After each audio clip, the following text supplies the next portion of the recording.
Hi YT fans எல்லோரும் நல்லா இருக்கீங்களா? This is lifestyle of Shasaran. இன்றைக்கி நம்ம அந்த இஞ்சி பூண்டு பேஸ்ட்டு எப்படின்னு பார்க்கலாங்க. இஞ்சி பூண்டு பேஸ்ட் எல்லோரும் எப்படி அரைக்கிறீங்கன்னு எனக்கு தெரியாது. நான் என்னோடய ஸ்டைலில் எப்படி அரைச்சிட்ருக்கேன் அப்படின்றத நான் சொல்கிறேன். இதுக்கு முன்னாடி நான் என்ன தப்பு பண்ணேன், அந்த தப்புலேருந்து எப்படி நானே அதை சரி பண்ணிக்கிட்டேன் அப்படின்றதும் சொல்கிறேன், பார்க்கலாம். நான் ஃபஸ்ட்டெல்லாம் இஞ்சி பூண்டு பேஸ்ட் அரைக்கணுன்னா இஞ்சி பூண்டை க்ளீன் பண்ணுவேன், வாஷ் பண்ணுவேன், அப்படியே குட்டி குட்டியாக கட் பண்ணுவேன், மிக்சியில் போடுவேன், கொஞ்சம் தண்ணி விடுவேன், அரைப்பேன், எடுப்பேன், பாக்ஸில் வைப்பேன், ஃப்ரிட்ஜில் வைப்பேன்.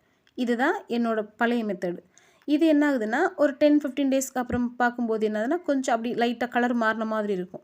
ஸோ நான் நினைப்பேன் கெட்டுருச்சோ அப்படிங்கிற மாதிரி. அப்புறமா யோசித்தேன், இது கலர் வேறு மாறிடுது, நமக்கு கெட்ட மாதிரி ஒரு ஃபீல் ஆகுது. அப்போ இதுக்கு என்ன பண்ணலாம்? நம்ம வெங்காயம் தக்காளி வதக்கிட்டு அதுக்கப்புறம் தானே இஞ்சி பூண்டு போடுறோம். அப்போ எண்ணெயில் தானே போடுறோம். ஸோ நம்ம எண்ணெய் விட்டு அரைச்சா அது என்ன கெட்டால் போகும், அப்போ செக் பண்ணி பார்க்கலாமே அப்படின்னு சொல்லிட்டு நான் எண்ணெய் விட்டு அரைச்சேங்க.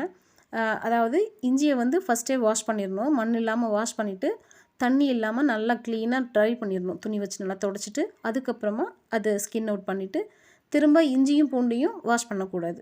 க்ளீன் பண்ணதுக்கப்புறமா வாஷ் பண்ணவே கூடாது, தண்ணி தன்மையே அந்த இஞ்சி பூண்டில் இருக்கக்கூடாது. அதுக்கப்புறமா அது குட்டி குட்டியாக கட் பண்ணிவிட்டு அதில் நீங்கள் என்ன எண்ணெய் வீட்டில் இருக்கோ அந்த எண்ணெய் சேர்த்து அரைச்சிக்கோங்க. நான் தேங்காய் எண்ணெய் தான் ஊற்றி அரைப்பேன். தேங்காய் எண்ணெய் இல்லைன்றதுனால நல்லெண்ணெய் ஊற்றி அரைச்சேன். ஸோ எந்த எண்ணெய் ஊற்றினாலுமே அதோட கலர் மாறாது. நீங்கள் இப்போ அரைச்சி எடுத்து வைக்கிறீங்கன்னா எனக்கு ஒரு 15 டேஸ்க்கு மேலே வரைக்குமே நல்லா கலர்ஃபுல்லாக அதே மாதிரி அது என்ன கலரில் அரைச்சி இன்னும் ஃப்ரெஷ்ஷாக அதே கலரில் கலர் மாறாமல் இருக்கும், டேஸ்ட்டும் மாறாது. நீங்கள் ஒன்ஸ் இப்படி ட்ரை பண்ணி பாருங்கள். இதுக்கப்புறம் இப்படி மட்டும்தான் ட்ரை பண்ணுவீங்க. Thank you so much. பிடிச்சிருந்தா லைக் பண்ணுங்கள், கமெண்ட் பண்ணுங்கள், ஷேர்